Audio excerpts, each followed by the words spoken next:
Hello, my friends, and welcome to episode 2 of Humans Are Weird, a podcast where we talk about life, happiness, and all the strange things that come with being human. Today, I'm joined by a special guest and a very dear friend, Jerome. How you doing, friend? Hey, thanks for having me, man. I'm Thank- doing well. I'm doing really well. Thank you for joining. You're my first guest. I was really thinking about who I wanted to join for this, and I was like, I really felt like I wanted you to be a part of it, for you to be the first guest onto it. No, dude, I appreciate it. When you hit me up and you were like, "You'll be the first guest," I was honored, man. Like, thank you. I appreciate the opportunity, and hopefully I can provide some insight or help to some people in some way. I don't know, through telling my story. I would love that. Yeah, because I think I've known you a long time, Jerome, and you've gone through a lot, and you've been able to like really grow, and your views of just like what's important in life, and mainly you've always been kind of someone that I've looked up to. You've always been someone that, you kind of took me under your wing when I was a kid and showed me all about YouTube, but more than that, you showed me a lot about life. There's so many things that I am who I am today because of the things that I learned from you. Whether or not, I know it's always kind of like a joke between us, but I think that's something that's always really resonated with me, and I really appreciate that. No, thank you, man. And I'm glad to hear that. I know some of the lessons maybe not great. Some were definitely bad than good, but either way, they're all they're educational nonetheless, right? Like, they all got us to where we are today. Yeah. And that's what matters. Exactly. And so one thing I love to do before we get into it, Jerome, let's take a minute to kind of ground ourselves here and now, to really kind of become more present, become more aware, become more mindful of now. And so take a couple of deep breaths. And for those of you listening and watching along, please join me. So start by resting, softly closing your eyes and breathing in through the nose, filling the whole body with air, and then softly letting go, sinking deeper into your body, breathing in through the nose,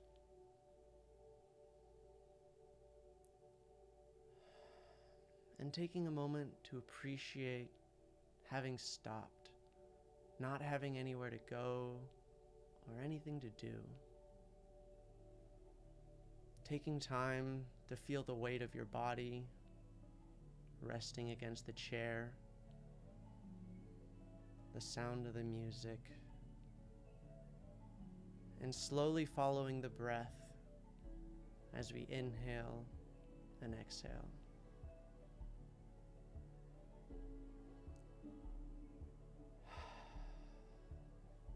Nice. Thank you, friend. And so, as we kind of jump into this, I guess we'll kind of start it off by a question of I don't start with like a crazy one, but what is happiness to you, Jerome? And how does that kind of change over your time as being a human? Yeah, I think from the little insight that I've gotten over the years, to me, happiness is the pursuit thereof. It's not so much a place that you should try to obtain. It's not a thing. It's not tangible.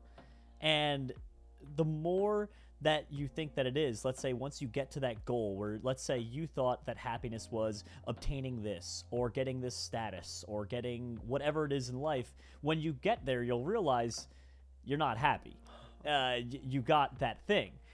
The real happiness comes from pursuing this goal. And what I've learned over time is that making sure that those goals are not finite fixed things. They aren't like, I want to have this much money. I want to have, in my career, for instance, I want to have this many views. Or, whether for you, like, I want to graduate college. Those are all good things to do, don't get me wrong. But if you fix your happiness on those things, once you get there, you'll have nothing.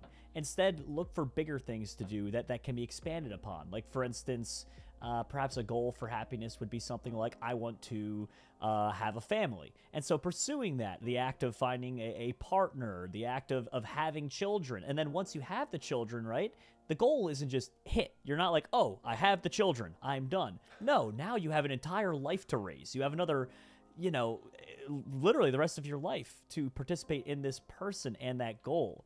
And it's not easy to identify goals that can be expanded upon in that way. But trust me, if you are looking for happiness in a fixed concept, you're not going to find it. You're going to hit it, and then you're going to realize that that was not happiness. But finding something that can be expanded on is profound. That's such a good point. I absolutely love that, because it's so true that we believe that if there, as you said, there's something that we want, and if we get that thing, then we'll be happy and we have nothing else. But the funny thing is once you get there, you realize it's so short-lived, because it's like, wow, I got it, it's so cool. And then it's almost, you kind of become complacent or stagnant in life, because you've achieved it and you got that thing that you thought would bring you happiness, but now you're kind of just left here and you're like, well, what next, right? And I love... Well, I'll give you a great for instance. Tootie, in our field, how many times have you heard someone say the words, I just want to get 1 million subscribers? How many times have you heard that, dude? Oh my God. Absolutely. And I think that's why you're someone that was so good to bring on here, because you and I know we've seen so many people that were just so, I don't want to use the word bloodthirsty, but they were so hungry. They were so driven to get somewhere, right? They were always trying to get somewhere. They're always, I just need to get X amount of views or X amount of dollars, or like, once I get there. But where are you getting, right? Who do you really change if you get 1 million subscribers or $1 million, right? That the fundamentals of who you are never change. And people, I think that's the great plague that really sweeps across, especially people in mainstream media and on TikTok and all of these things, is, oh, once I'm here, I'll be famous. And that's something that I struggled with so much, as I thought once I got famous, once I blew up on YouTube, I'd be happy. And I realized once I got there, I was actually less happy, because now I had it and I was still upset. And so now I had no excuses. And I feel like I learned a lot from you, because I know there's a lot of other people that are always grinding, but you always took time to be able to kind of enjoy things in life and be able to do things like that. And that's been sometimes a little too much. Of course, everything in moderation. No, but I 100%. I've always believed in, if you're doing something, you might as well put your all into it. And I do, and I put a lot of effort into it. But I think one thing that I had to learn early on was, at what point are you putting too much effort into it, right? So like, giving it your all doesn't mean giving it 120% all the time, because then you're just going to eventually burn out. You're eventually not going to be able to continue that pace. For me, giving it your all is finding that max threshold you can hit consistently for ever, if that's the case. You know what I mean? And consistency means different things to different people. Some people's batteries are, they could do an 8-hour workday 5 days a week, and that's it. Okay, if that's truly your battery, then that's fine. Some people, though, will take that and then try and do 8, 9, 10, 11, 12 hours a day, 7 days a week. And like I used to work probably 12, 13 hours a day, 7 days a week, including holidays. I was working Christmas, and I was literally working holidays, like 12 hours a day. People don't believe that, but it was true. I mean, Tootie was there for a lot of it. Yep, I was there. And that's unsustainable, right? That's not a sustainable thing. That wasn't whatever. And so now I've drawn it back, and now I've found like a healthier, I probably work 8 to 10 hours a day, 5 days a week. And then on the weekends, I work like 2 to 3 hours.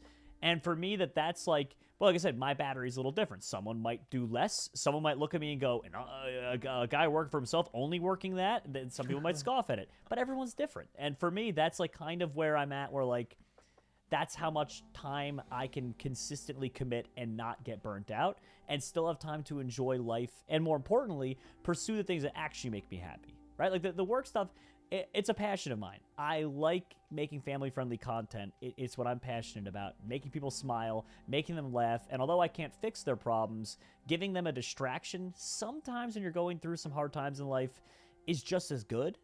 I don't know if you've ever been in those positions where, like, sometimes you just gotta get through it, whatever that it is, and sometimes a nice distraction is all you need. And that's what I hope to provide for people, is just a nice safe space so they can enjoy content and forget about whatever's going on in their life. But once again, I also need to take time for myself and do different things, and that's kind of where I've gotten to at this stage of my life. Now that I'm in my late 20s, I'm starting to try to be more family oriented, and I think that's bringing me a lot more happiness. I love that. Yeah, because I think that's something is you've always been such a hard worker. You've always just put in so much work. And one of the things that you said that I really like is that, work or do the things that's really encompasses, your battery or how much energy you have. And there's a saying that I absolutely love, and it's always do your best. Like, no matter what, always do your best. But the thing is, your best can vary from day to day. If you're really sick and, exhausted and you're tired and you're dealing with something, your best is obviously not going to be the same as when you're feeling 100% and you have loads of energy. And so it's about being able to just do what you can with what you currently have, the tools that are available, the energy you have, the situation you're in. And so it's always about doing your best with those intentions and those things in mind, and not to compare, who you were yesterday. Maybe you could be, sometimes for me personally, I'll get frustrated. It's like, well, yesterday I was able to do all of these things and I was able to put in all this work and do these things, but today I'm tired and I really can't do all of these things. And I think it's important. Like, I love that you use the word battery, because batteries need to be recharged. And so we go through things in our life where, we'll have a full battery, but then we use all of the energy at our battery and we need time to rest and be able to recuperate. That's just kind of an aspect of being human. Exactly. And the reason why it's so important is because, especially in the YouTube space, I've seen tons of people go through burnout. And, you never want to find yourself in a position that, one, you're burnt out, because that's just not a good mental headspace to be in. But also, the repercussions of that burnout are far greater than if you had just done something a little slower and more consistently, right? Like, if you were able to just maintain that pace, you wouldn't have to experience the burnout, which is just so detrimental to your mental health. But you also will have something more sustainable, and you won't have to just pick up the pieces once you're done with burnout. And sometimes picking up the pieces is hard, and I've even seen it be, for some people, impossible to get back what they once had, when they could have just, found a more sustainable workload, I suppose. So what do you think, and at least your own experiences, what causes you to work to the point that you do burn out? Like, how was it in your life that you found yourself just working yourself so much, and you were doing these things that you felt that you kind of got burnt out? And how do you think this happens to people? There's probably an endless amount of ways, but the two biggest ones that I personally can attest to is one is using it as a distraction or coping mechanism. Let's say, like, things weren't going great in your life, and you were, like, when I first started YouTube, I was not, like, all throughout high school when I was doing YouTube, I wasn't a happy individual. I was quite, I wouldn't say depressed, but I was quite the opposite of happy. I was just kind of floating along. I was just here. I wasn't great. I've dealt with anxiety a lot my entire life. It's been a dominating force, but I've realized that you got to use it to your advantage, which is something we can get into a little later. That it's a tool, and if you treat it like a tool, it can actually help you out a lot. But that's the conversation maybe for either another time or later in this. But I've realized that obsession and coping mechanism are two reasons why people fall into it. The first, obsession. At some point, when you're looking at those stats and things are really starting to explode, like, for instance, in my towards the end of my freshman year of college, so that would be 2013, as a lot of people like to remind me, the good old days, or they go, I want the old Jerome back. Can't tell you how many times I've heard that one. That was those days. That was when, that was when Cops and Robbers and Hunger Games were popping off. which was a different time for me. Those are 2 Minecraft mini games. If people have no idea what I'm talking about, it was popping off on YouTube for me at the time, and when that was going on, you know, I became obsessed. I was looking at these numbers rising quicker than I'd ever seen before. You know what I'm saying? Like, I would have days that would have so many views, it would have been my entire career for the prior 3-4 years in a single day. And I was like, oh my God. Like, oh my God. Like, we got it. Like, what is happening? Like, my brain was like melting. And so, you know, I became obsessed with it. And then you fall into the trap of just, how do I put in more time and more time and more time and more time and more time? And then eventually you burn out. And then the other way, like I said, as a coping thing is, you know, well, here's this thing that distracts me. I go into the zone. You know, I get into the zone. I get into character. It's not that it's a character I play. I like to tell people it's like a over-personified version of myself. Like, if you know me in real life, you will say that I am just like I am in my YouTube videos, but with like 50% less energy. It's just an over-personification of me. It's not a fake me. It's me. It's just overly... I'm not. No one has that energy. At least I don't think so. Maybe some people do. That's nuts to think about, but I don't. To you know, maintain that all day long, and so being it was a distraction, it was easy to fall into that. Yeah. Yeah, absolutely. I like what you talk about, and I think you and I've talked about this before. Is the zone, as you talked about, right? It's because when you're doing something that you really love or you're really passionate about, you get to fall into this thing. You know, it goes by so many names. It goes by the name, the zone, flow, meditation. And it's this thing that I want to try to explain it at some point, do a dedicated video for it. But for anyone who's really passionate about something you really love, maybe it's drawing, piano, sports, filming videos, there's something in your life where by doing this, it's almost like everything else kind of disappears and you're just there. There's no past or future. You are just completely connected with what you're doing. And that's kind of like what you're talking about and that's the thing with people that love doing, like, what you call them adrenaline junkies, people that love jumping out of planes or racing cars or doing these crazy things. It's a way to force you into this state of kind of flow where you're fully concentrated and fully immersed in whatever you're doing. And really, I think this is the kind of the cure for things like depression or anxiety or overall kind of negative emotions that build up in us, because it allows us to have an outlet of creativity to kind of flow with. And I think that's so... You've always been able to really get into it with videos. Yeah, you know, no matter what's going on in my life, as soon as I turn on that camera, I'm good to go. And it's crazy to me because I could be in a very bad place, like I could be depressed at different times in my life or things of that nature, and it doesn't affect my videos. You would have no idea if you watched my videos because I just and it's not like I'm putting on an act. I genuinely just fall into this place, the zone or the flow state, as you called it. And it's very difficult to explain to people if they haven't experienced it themselves. It saddens me that a lot of people have not experienced it. However, there are probably people out there listening who have, and it comes in so many forms. It comes in sports. There are some people that they hit it. They get in the zone. They get in the moment, and they you know, athletics are a great way to do it. Athletics are just great for you in general. You want to stay active, like, please, for your own mental health, stay active physically. Once again, a whole other topic for another time. There's so many different things, but just if I can leave you with that note, that's a good one. But yeah, I don't know. It's so difficult to explain what the flow state is, but it's basically everything else in the world melts. All your anxiety is gone. You're present. You're here. You're now. The stuff that happened yesterday that's been on your mind, like when you tripped over your shoelace and think that everyone in class is never going to forget about it, and they will because they don't care, because no one cares, which is something I've started to come to terms with. Not that no one cares, it's an exaggeration, but no one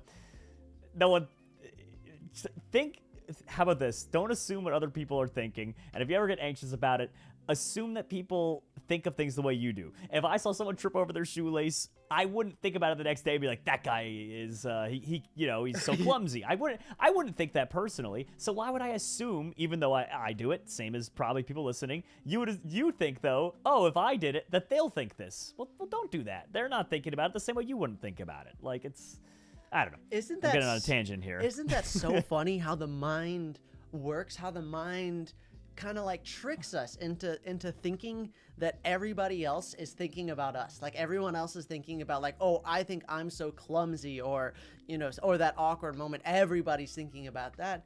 No, everybody's thinking about their own awkward moment, right? Like you tripped on your shoelace yesterday, but you're so busy thinking about that, maybe all the people that watched you. Well, that person, maybe they pooped their pants that day, and that's all they can think about, right? And so it's so interesting that we all kind of live in our own worlds of problems and anxieties and worries, and we all think that everyone else has these same similar things, because the mind has it's really interesting, because the mind loves to focus on one thing.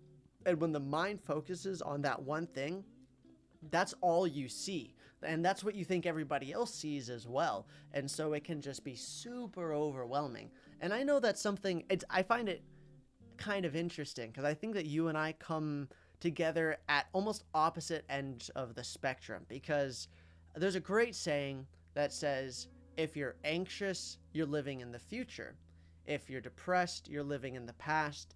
And if you're at peace, you're living in the present, you're living now. And I think that's a pretty good kind of telltale sign. If you're always thinking about the past, what could have been, what, mistakes you've made, that kind of comes in the form of what people call depression. And if you're always worrying about what could happen or what might happen, you call that anxiety. And they have different feelings to them. And so it's interesting that I kind of came from a place of thinking about the past and worrying about that, where you, Jerome, seems that you've kind of come more from the future and from the anxiety. And it's so cool how I think the two of us together kind of help bring each other back to this present moment, right? Because like so when we were first getting together, you pulled me back and I kind of pulled you back, and we brought each other kind of grounded in a way. Yeah, I completely agree. And actually, if I could bring back the conversation a bit too about past, present, and future, it kind of thinking about how I described happiness as being like the pursuit thereof, actively doing it. When you're actively doing something, that's in the present. And kind of like how I was explaining as well, if you have a finite thing where you're like, this is happiness, and you grab it, well, now you're no longer happy because that's in the past now. You grabbed it, and it's going in the past. When it's in the future as well, though, it's how do I put this? Like, if you have it be a finite thing, then you won't be happy because it's in the future and you can't get there. Then when you do grab it and it is there, it's behind you now, so now it's in the past. But if you're actively pursuing it, and that's what you define happiness as, that to me makes a lot more sense. Absolutely. I don't know if that makes sense, how I'm explaining that. But I think that was very well put, Jerome, because there's only thing we have is right now in this present moment, right? The only thing that we have ever experienced has happened right now. What we're currently experiencing is all we have. And so if we think about the future, it will never come, because when the future is here, it's now. And then it becomes the past, but it's always now. So if we're always thinking that happiness is right around the corner, we'll never get that. Well, because it's always right around the corner, because we get around the corner and then it's now, and then the future takes another step. And so it's about really being grateful and appreciative of what you have right now. But also, as you said, having a goal that you work towards, I think is so important.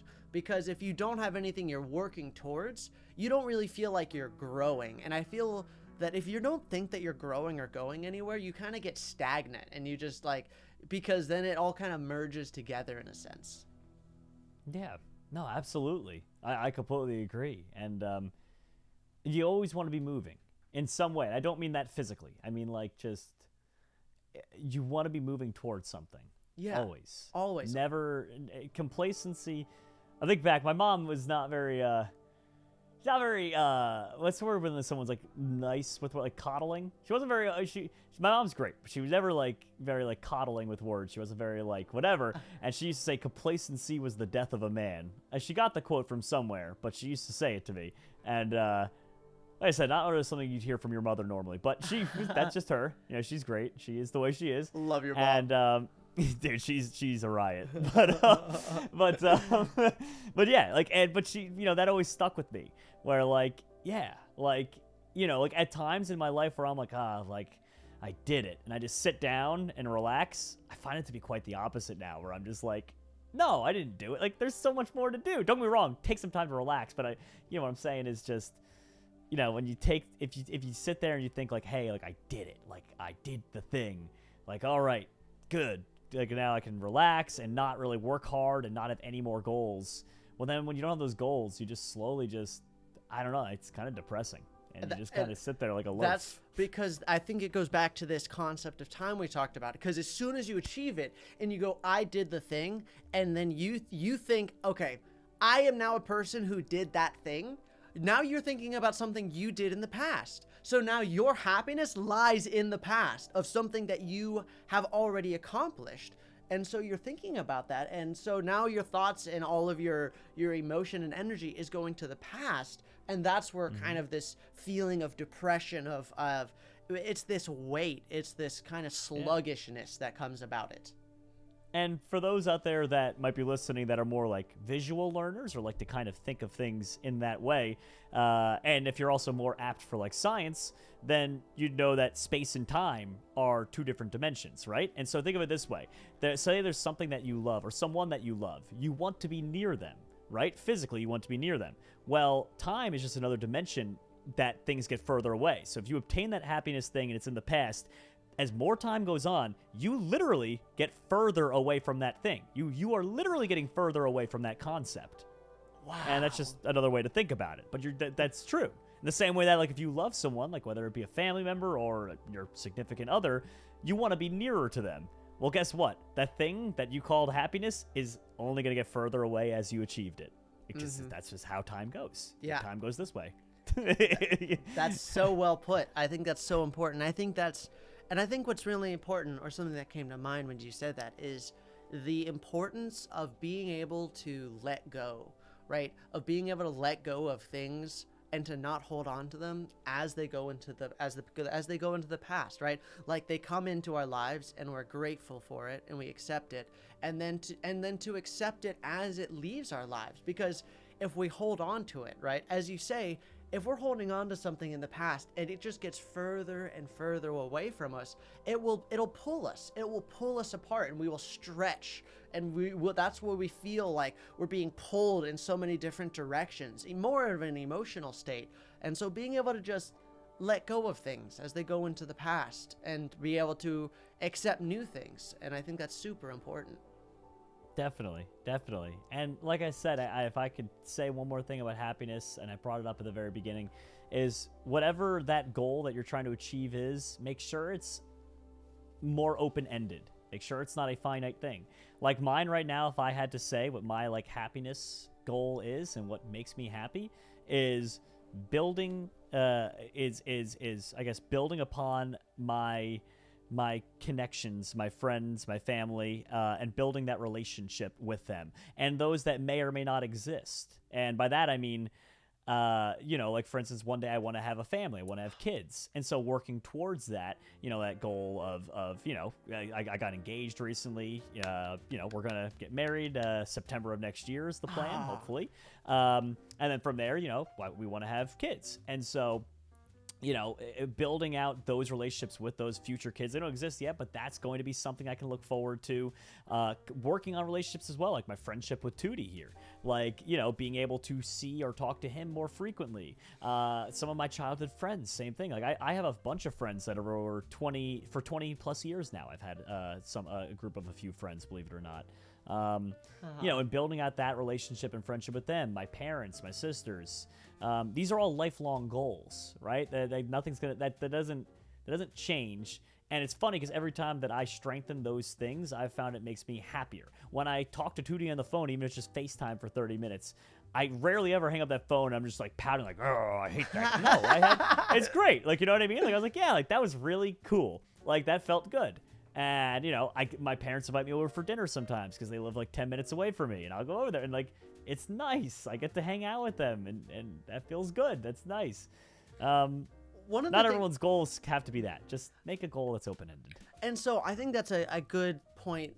That's something I am kind of working more on, and I think you've been really good at, is that actively doing things that you want in your life, right? Because I found that there was a very long period in my life where I kind of wanted things to happen, right? Like, I almost got frustrated because, like, my friends didn't invite me to hang out, or I didn't get to do these things. And I think you've always been a very good person of saying, like, you just call people and want to hang out with them. Like, you kind of you grab Destiny and say, like, I want to do this and interact with these people. And you take time out of your day to kind of reach out to people and kind of hang out and do these things. And so how do you know, what are your thoughts on this type of thing?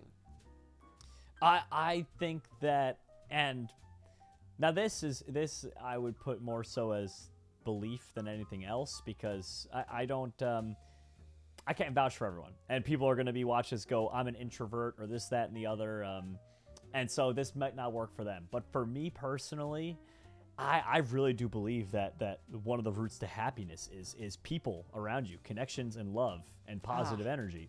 I firmly believe that. And I know it's hard for people that are introverts. It's like they want to not, you know, do that. I'm more definitely extrovert than anything. Dude, like me, I get it from my dad. Like my fiance, she doesn't hate it. She just is like, oh, really? Anytime we hop in an Uber, I'm sparking a conversation. I'm talking to that guy the whole ride. It could be an hour-long ride, and we're talking the whole hour. I just love I'm like a golden retriever. Just send me out. I just talk to anybody. But I love it. I don't know. I think the human connection and positive energy is the key to happiness. You're very wise, Jerome. I agree so much. Being able to have, and it's interesting because I used to really believe that, like, there are introverts and extroverts, and this is the way that I've kind of seen the world. And I used to say that I am an introvert, and I am in some regards of I'm not really keen to be out with tons of people. But something I've kind of learned is that I thought I was an introvert because I believed that when I was around other people, I needed to wear this, like, mask. I needed to almost put on this personality, or I needed to do things differently when I'm around people, right? And I've kind of learned, it's kind of like you're talking about YouTube, right? Like this over the top, or this overamp personality where you put more energy into it. And I realized that it's not really necessary. And, like, sometimes when you're around people, or at least certain types of people, you feel like you're kind of drained. But when you find the right group of people, like with especially like our group of friends, Jerome, where it's like the Marg squad, as we call them, it's just we just hang out, right? Like, we could all just sit on the couch and not even talk to each other, and it's just like those good vibes are there. And I think having that is really important, being able to have those types of people where you can just be yourself with, right? Being able to just put down that mask, that guard we put up. There's a really cool Japanese saying that goes, in life we wear 3 masks. The first mask is the mask we show to the public and to everyone. The second mask is the mask that we show to our close friends and family. And the last mask is the mask that only we see. This is the truest form of ourself.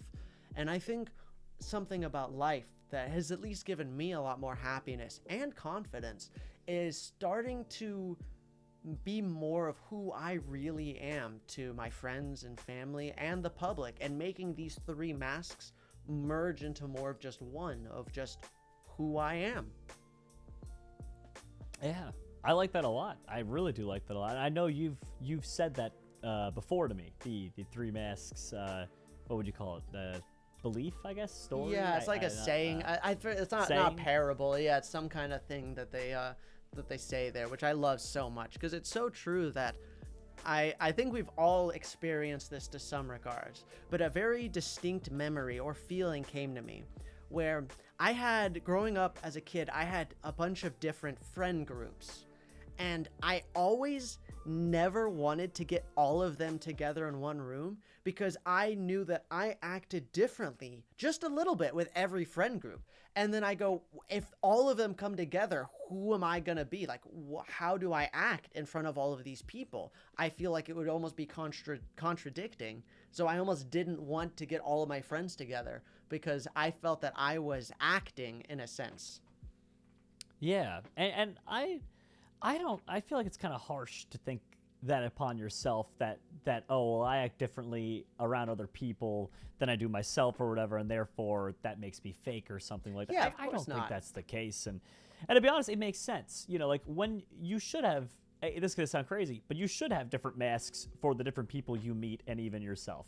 Like as a for instance, and I mean that like if I'm meeting someone new for the first time, I am not going to act in a way that will make them uncomfortable. You know what I'm saying? I'm going to be more open, welcoming, etc. I'm not going to be curt with them or short in some way. I'm not going to meet someone for the first day and then be like, "How are you?" And I'm going to be like, "Well, actually, I'm really going through this hard time." And blah, blah, blah. No, you do not burden these people. You know what I'm saying? Like you're just getting to know them, and you should have a different attitude entirely versus someone who's close to you. You can be like kind of curt or short with them or just real with them. But it takes time. If you're like that with everyone you meet immediately, that's not going to lead anywhere. That's not the kind of conversation you should have. It doesn't make you fake. It just means that this is a different the conversation of a person. Like and maybe one day they can get to that point, but that's fine. And having an internal dialogue is extraordinarily healthy and normal. You should probably have more internal dialogue. It's a good thing. It's scary. It's very scary sometimes, but it's good.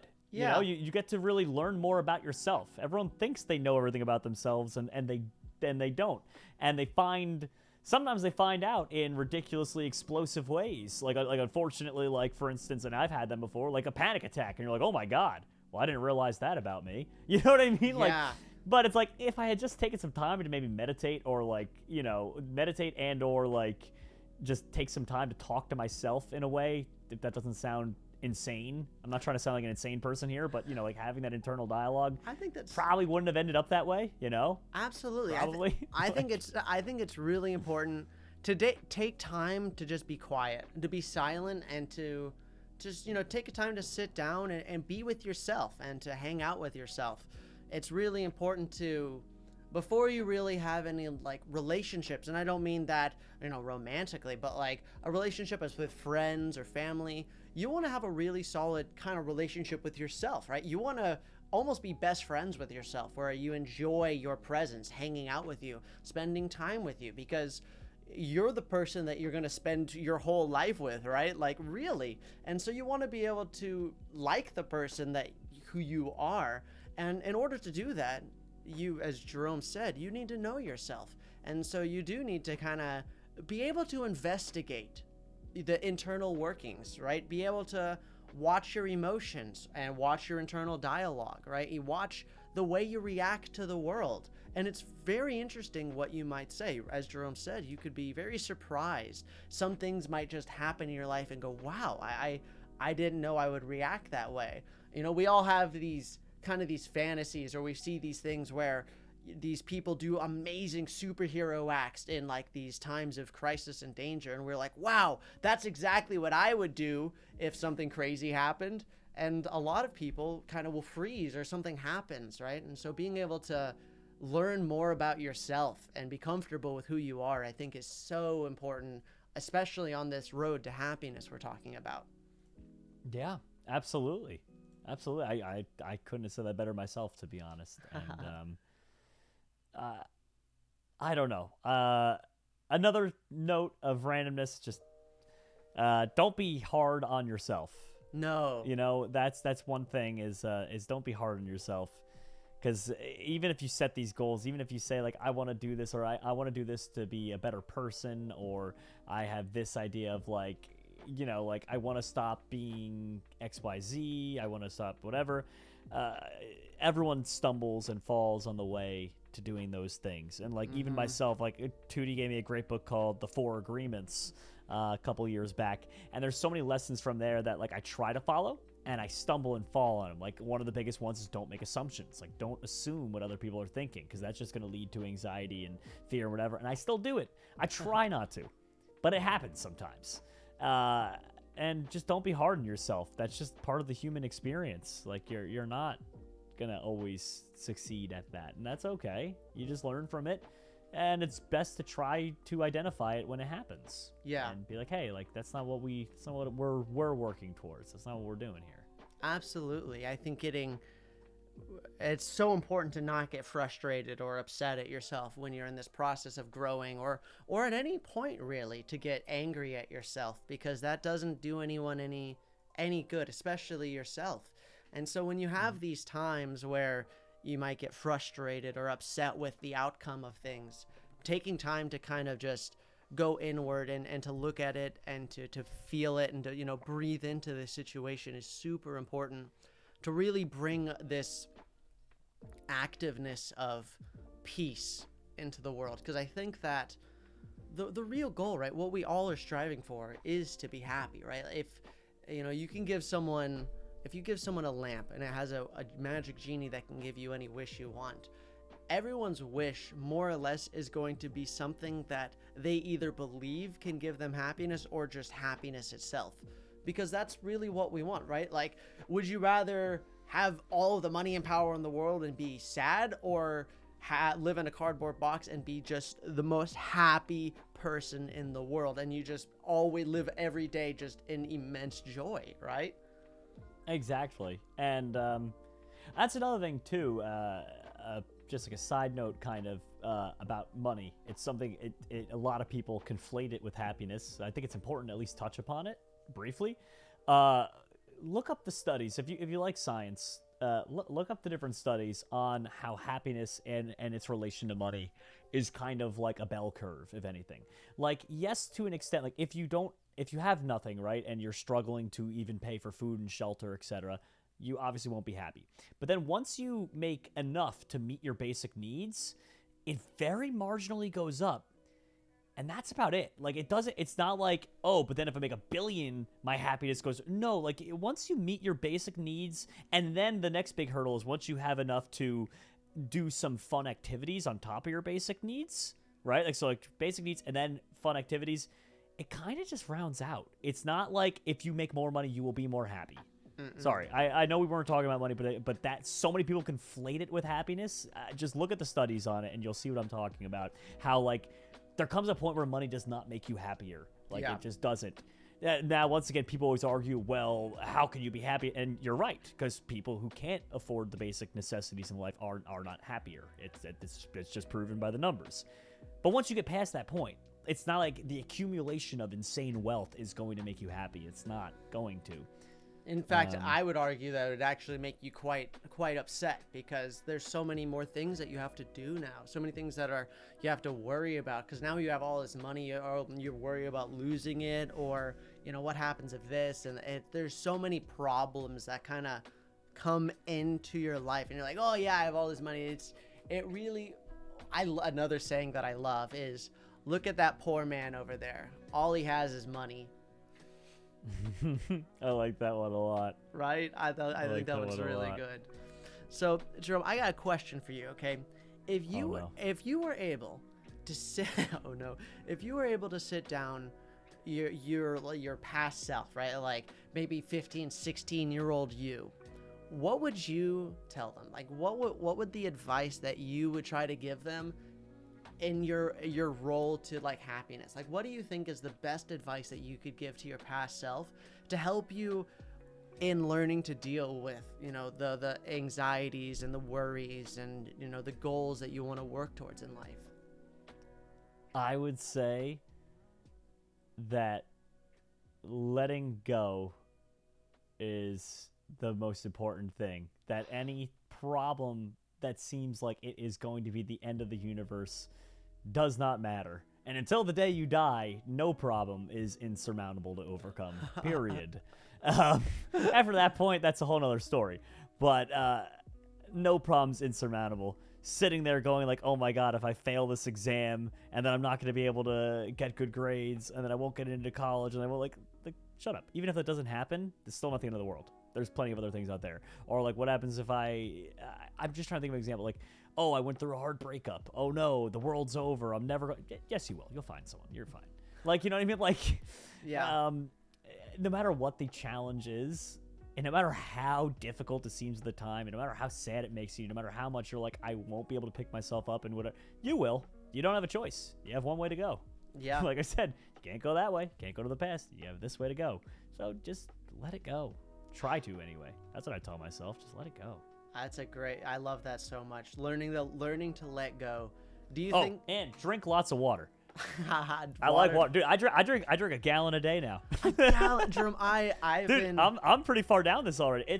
So right now it's what is it? It's 2 p.m.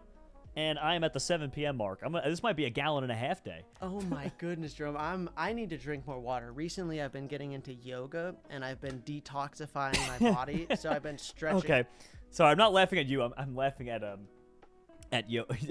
I just have some funny memories of a good friend, Steve, with yoga. Anyway, sorry, go on. I love that, man. I'm sorry.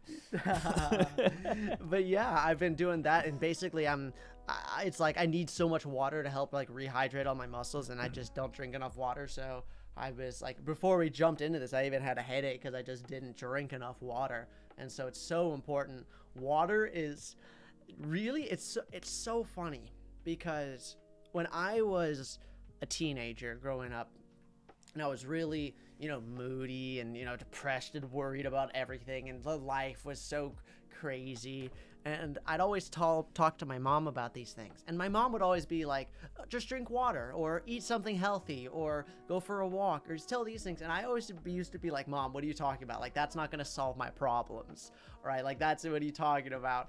And now I realize, like, wow, my mom was so wise. I really learned that when I'm like struggling or having negative thoughts or just not in a good spot, just really like a glass of water, some fresh fruit or vegetables, and like going outside and walking in nature will solve 95% of my problems.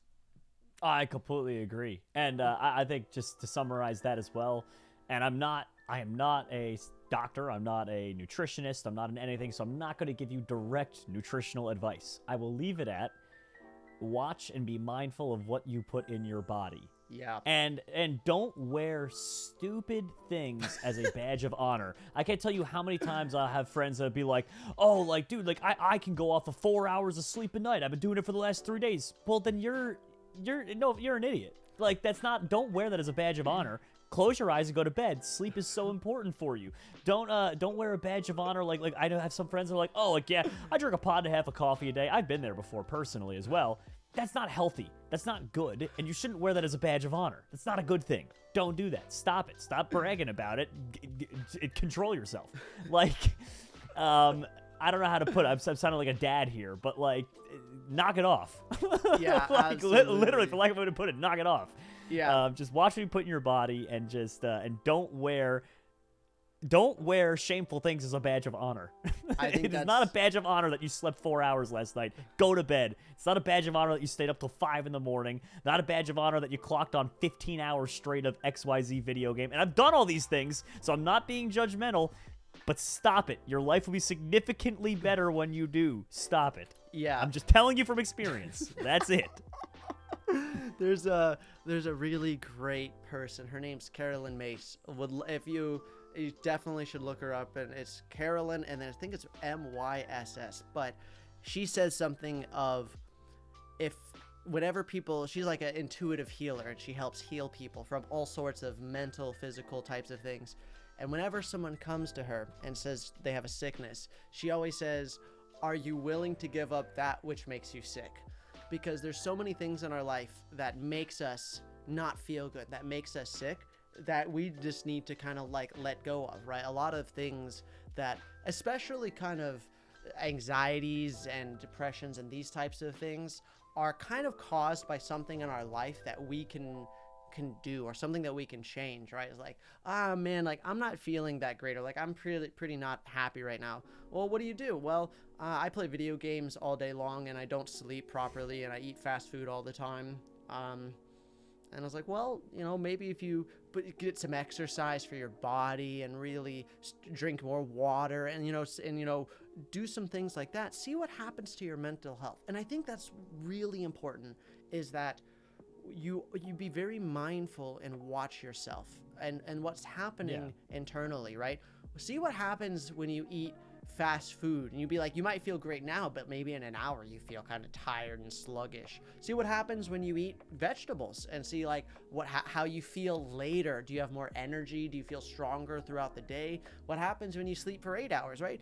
Just take mental notes of these things all the time, and soon you'll realize the importance of taking care of this human body that we have. Yeah, I completely 100% agree. And especially on the topic of video games, like all things, moderation is key. And it's something that a lot of people find funny, because my career is in video games. I play video games for a living, right? That's kind of what I do. I commentate over it too, but I play video games. And it shocks a lot of people. My least favorite question I always get is like, oh, so what games do you play for fun? And I hate that question, because it's like, I don't usually play video games anymore outside of work. Not that I'm not having fun. I am having fun while I'm working, but like the point is, like, I don't play games on the side because like I already clocked on 8-9 hours today on these games. Like I don't want to, like, I like literally when my workday is done, I leave the computer and I am out. Most of the time I'm out the door, or people are coming over. People are either coming in the door or I'm going out the door. But like I'm not sitting around and playing. I'm usually going out, meeting friends, hanging out with family. If I got nothing else going on, I'm taking Peanut to the park. That's my dog, by the way, if you're wondering who Peanut is. I'm taking Peanut to the park though. Like I'm not like, no, everything in moderation. And it goes for video games, it goes for everything in life. Just moderation, trust me. Even too much of a good thing. Like if you were like, I'm working out 10 hours a day, any physical trainer would be like, you're crazy. That's not good. Like, you know what I mean? Like, there's moderation for everything, including good things. And I think it goes back to that thing we originally talked about with, why people have burnout. And it either comes from like an obsession or an avoidance. And I think that's the way to look at it, right? You're either really into it or you're trying to avoid something else. And I think when we really dive into something like that, it can hurt us in the long run. And as you said, Jerome, having that ability to have moderation, to do things in small chunks, to be able to have a sustaining and self-sustaining, like sufficient life, really gives us so much more joy and peace and happiness throughout our lives. Because it's almost like I kind of see happiness as this fire that's in our lives, that burning inside of us that we need to feed, right? And so we do things to add fuel to the fire. So, maybe eating healthy will add like a couple twigs here and there, right? Taking some time to go spend with friends will add a little bit more there. And as you do things in your life that are positive, that help others, that help yourself grow, that encourages you to do more and better things, it adds to this fire that's inside of us. And when you have a nice roaring fire going, you can feel that warmth and that heat all the time. And as the Jerome says, it's not a destination that you get to. It's this thing that you're always working on and trying to fulfill and put these things in. And so at the end of the day, when you lay down in bed, you feel this warmth, fire of joy and peace, because you're putting in effort every day as you're doing your best, and your best is always changing, to grow and to nourish and to provide a peaceful, wonderful, welcoming world for everyone that encounters, your energy in your life and yourself. Yeah, and I think another note as well to end it on is, talking about I guess the antithesis of happiness, where people like to think that the antithesis of happiness is depression, what people would tell you. And I would argue, and there are also tons of other, like I said, if you like science, lots of cool articles out there, lots of cool things to read. But they've done a lot of studies on it, and it's really loneliness is pretty much the antithesis of happiness. I love that. I love that so much. So just surround yourself with positive people, positive energy. And if you're struggling with loneliness, because I'm not going to sit here and say that it's easy to make friends. Maybe you moved to a new place. Maybe you had a falling out with a close group of friends and you're trying to get back on your feet with it.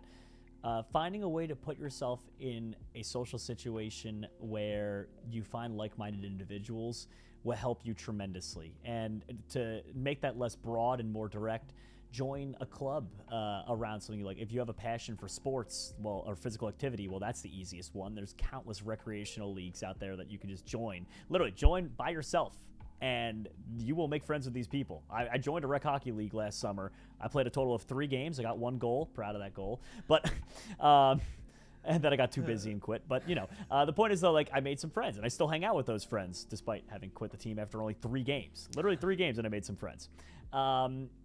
And sports are an easier way. But maybe, for instance, you like photography. I'm telling you, there's photography clubs out there.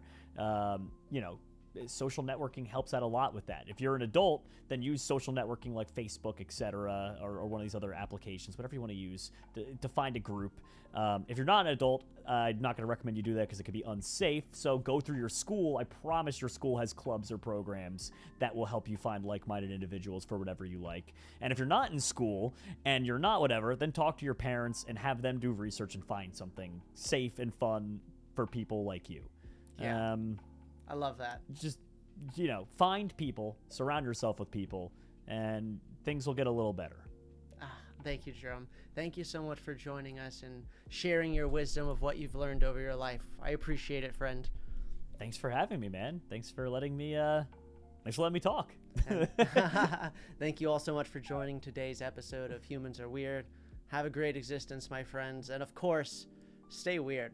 See you guys later. I've been playing with dog poop bags the whole time.